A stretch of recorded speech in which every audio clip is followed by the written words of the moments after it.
अल-फला university पर जमीयत उलेमा-ए हिंद के अध्यक्ष मौलाना अरशद मदनी के बयान पर सियासी पारा चढ़ गया है। मदनी के बयान पर एनडीए के नेताओं ने जोरदार हमला बोलते हुए उनसे माफी मांगने की मांग की है। मदनी ने भारत में अल्पसंख्यकों के साथ भेदभाव का आरोप लगाया है। दरअसल मौलाना अरशद मदनी ने दावा किया था कि दुनिया के कई बड़े शहरों में मुसलमान मेयर बन सकते हैं, मुसलमान लंदन का भी मेयर बन सकता है, मगर भारत में किसी मुसलमान को विश्वविद्यालय का कुलपति बनने का मौका तक नहीं मिलता। मदनी के बयान को बीजेपी नेता सैयद शहनवाज हुसैन ने गैर जिम्मेदाराना बताते हुए कहा कि आजादी के आंदोलन में शामिल जमीयत उलेमा-ए हिंद जैसी संस्था के अध्यक्ष का ऐसा बयान देना चौंकाने वाला है। शहजाद पूनावाला ने भी मदनी को निशाने पर लिया तो जेडीयू नेता नीरज कुमार ने भी अरशद मदनी के बयान की निंदा की। बहुत गैर जिम्मेदाराना है।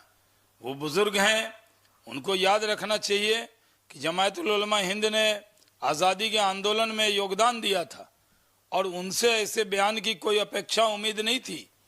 वो हिंदुस्तान के मुसलमानों का नाम लेकर हिंदुस्तान को बदनाम कर रहे हैं। आज भी हिंदुस्तान के मुसलमानों के साथ, सबका विकास, सबके विश्वास के रास्ते पर बेहतरीन काम हो रहा है। कोई भेदभाव नहीं है।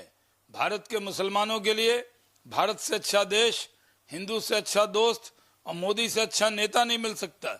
वोट बैंक के नाम पर तुष्टीकरण के भाईजान और आतंकी बचाओ जमात एक बार फिर से काम पर।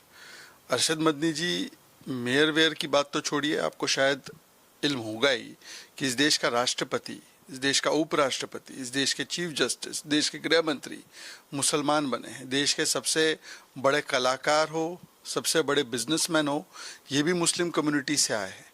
परंतु जब भी कोई आतंकवाद की घटना होती है, जो लोग कहते हैं कि आतंकवाद का कोई मजहब नहीं होता, वो मजहब के आधार पर ही आतंकवादियों की पैरवी करना शुरू कर देते हैं। और इसीलिए मैं कहता हूं कि ये आतंक के डॉक्टर के पीछे स्पिन डॉक्टर्स ऑफ टेरर है। ऑल इंडिया इमाम ऑर्गेनाइजेशन के चीफ इमाम डॉक्टर उमर अहमद इसलिए ने मौलाना मदनी के बयान की निंदा की है। उन्होंने कहा कि आतंकवाद का कोई मजहब नहीं होता। बयान उन्होंने जो दिया है, इस बयान से देश का माहौल खराब होगा। देश के अंदर डर का, खौफ का, अराजकता का माहौल पैदा होगा। जिस तरह से लाल किले के ऊपर बम ब्लास्ट होता है, निर्दोष लोग मारे जाते हैं, ये हमला